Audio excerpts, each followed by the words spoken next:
And hello, and welcome to our next episode of Covenant Couples. My name is Sharon, and this is Chris. Hi everyone. And today we're going to be talking about blended families, about families who have remarried and have children who bring into a new relationship. What are your opinions on blended families, Chris?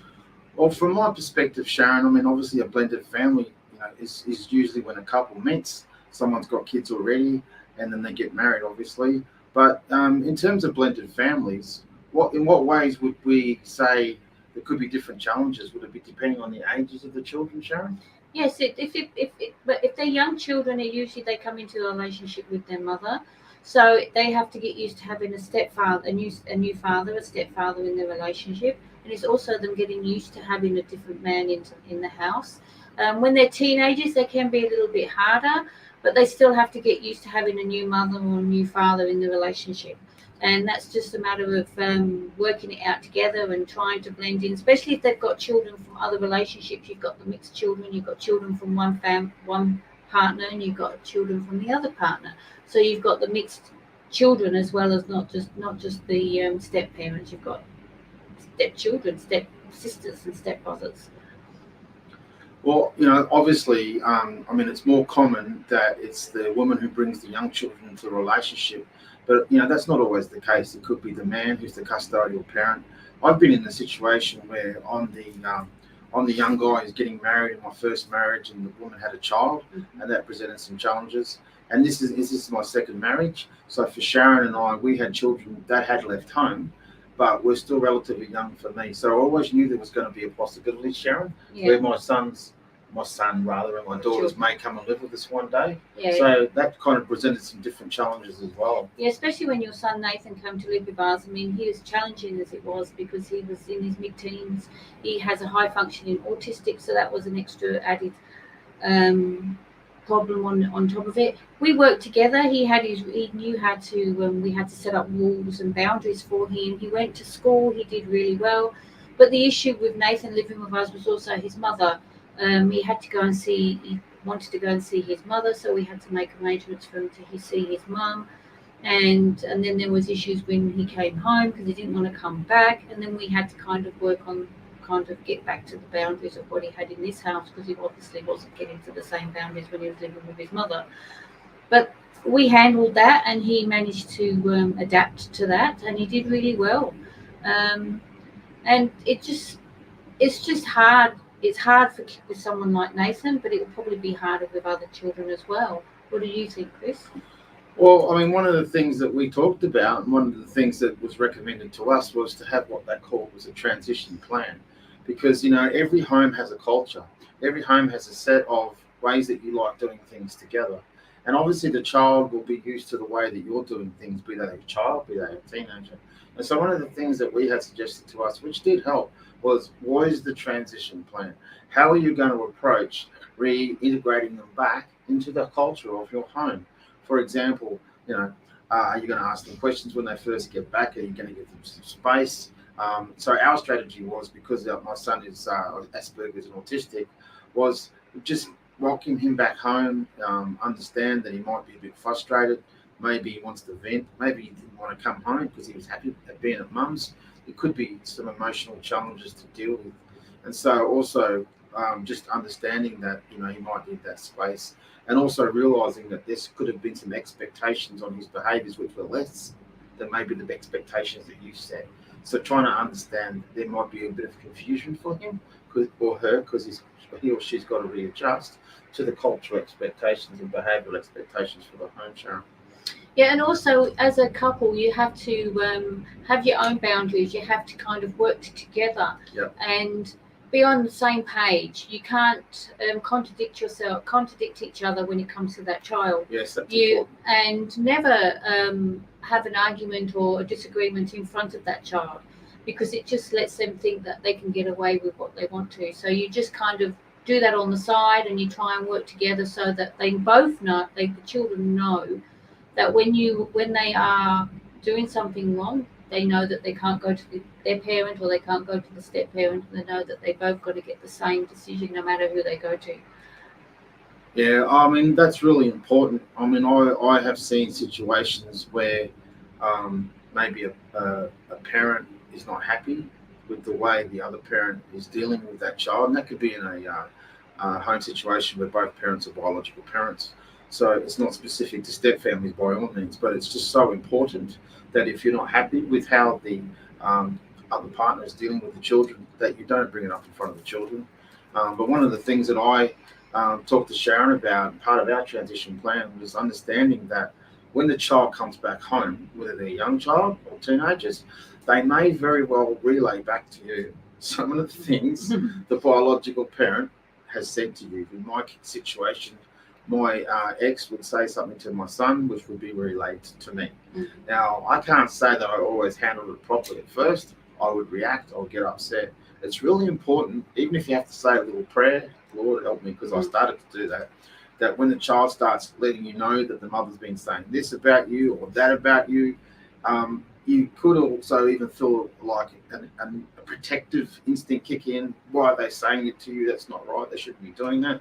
That doesn't help the child. So from my perspective, I had to learn to zip it and pray a lot of help me, Lord, even clench my teeth sometimes. But it's just really important that the child feels safe and that you're not going to react to that, fact of what the other parent could be saying. I think that's really important because you're trying to build an atmosphere of love.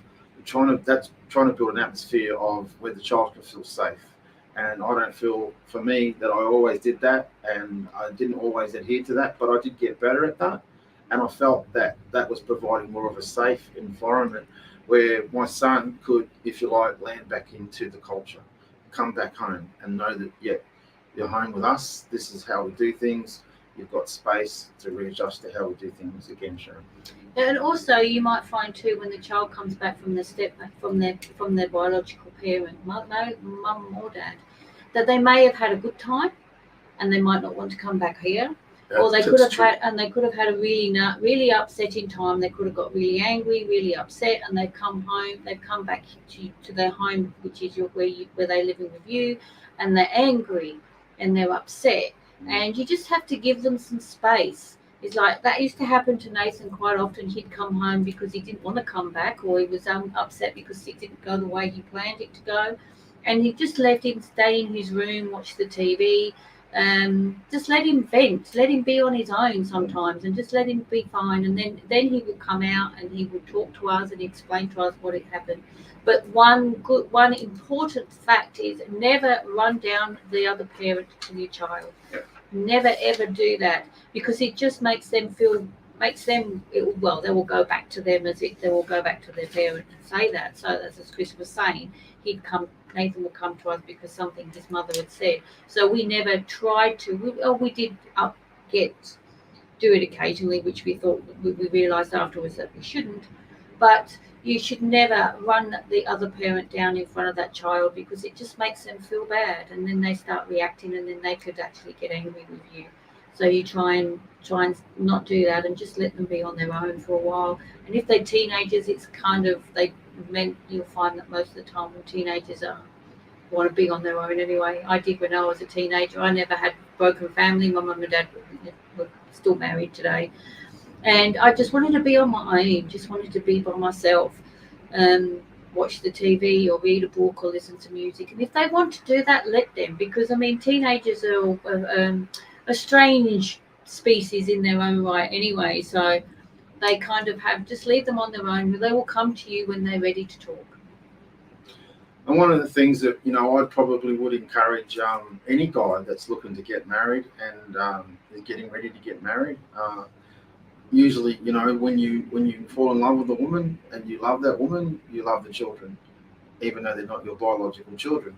And probably one of the things that I would say to any guy that's looking to get married again is understand that a friendship is more important. Accept and realize that you're not going to be the head of the home necessarily straight away, that is a spiritual function, that it's more important to build that relationship, and that it's really important to do what they love. You might not like watching the footy, but they might like watching the footy. You might not be that interested in playing soccer, but they might love it. So it's not about what you love, it's about what the child loves. And that's a really good point of connection and being able to build that relationship with the child. And that's not to say that you can't have any say on how the home runs, but look at it as a transition and an adjustment period, and try to navigate that with patience and with love, and just pray. One of the things that Sharon and I talked about is, it's really important as married couples, when there's children from other relationships involved in the marriage, just to pray. And one of the things I'd also like to emphasize is try to remember not to take it personally, because they might say things like, "You're not my dad," or "What would you know?" But really, at the end of the day, they're just lashing out. They feel very insecure. And so it's really important to just try to be Jesus to them, just like you would anybody else that you're trying to build a relationship with and lead them to Christ. Maybe the kids don't even know Jesus yet. So this could be your opportunity in the marriage relationship to build that bridge and hopefully see them find their way to Christ. Exactly. And that's what we used to say to Nathan when he used to get angry. We used to say to him, just go to your room and pray. Just talk to Jesus, talk to God, and see what you hear from him. And he says, okay. Yeah, and off he'd go, and he'd do what he had to do. And then he'd come out maybe a bit later and say, okay, I've spoken to Jesus, I've spoken to God, I've prayed, and I understand this. And then he'd calm himself down. Yeah, he would. And that would help him a lot. But also not just young children. It's like when I married Chris, my children were already older and married with their own children, so it's easy. So they had to accept Chris as their stepfather as well, marrying their mother, and that was hard for them too, especially my oldest. He was a bit overprotective when I was on my own for a while, and when Chris came into my relationship, he kind of sussed him out a little bit to make sure that he was okay for his mother. And so that it doesn't matter if they're younger or if they're older, they will always be protective of their mother, and they will always be protective of their father. That's true. So so it doesn't matter how old they are. It could be little babies up to in their 40s or their 50s. It doesn't matter. They will always be your children, and step parents will always be involved. Yeah, and I think that it's really important that you try to navigate your way through those divided loyalties, because as a mother or even as a father, you're going to feel divided loyalties. But if the person that you've married is a good person, good guy, good lady, then just pray and just trust, and have that open communication with each other, and not talk about the child in front of the child to each other, as Sharon said earlier. That's so important. And it's just also about me. I just want to emphasize that, to me, when we live in a world where, sadly, even in the church, you've got 50 to 60% divorce rate and then remarriage.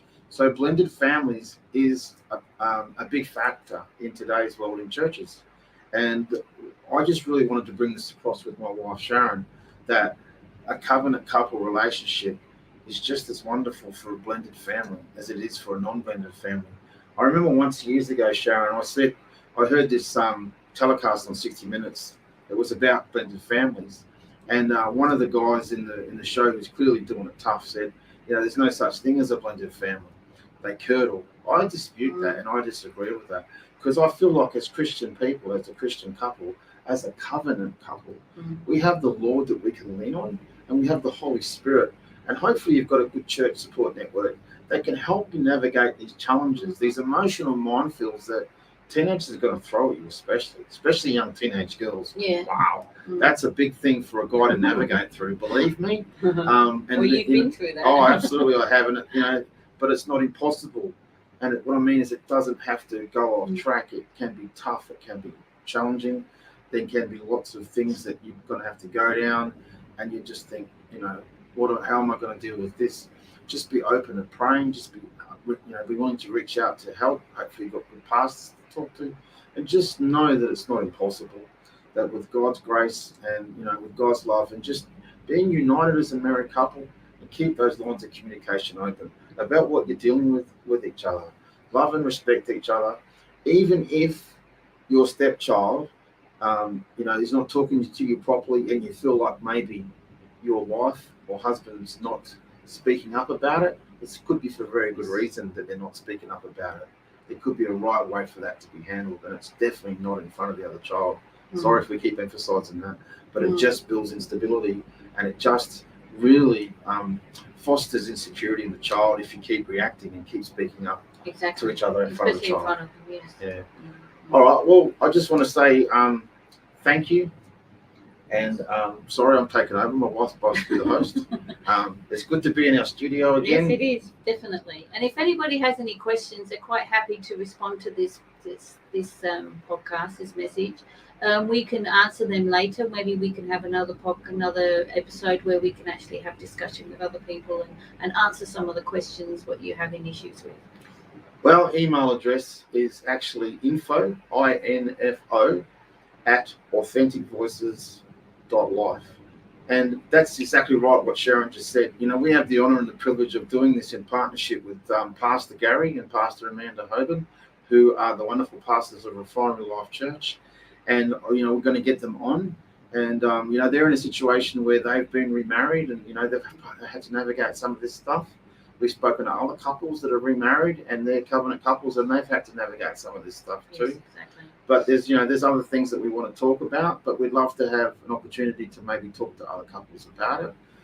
But it's such an emotionally charged topic, and it doesn't have to be. We can work through this together. Mm-hmm. We can find ways to navigate this together in love and grace with Jesus' help. Amen.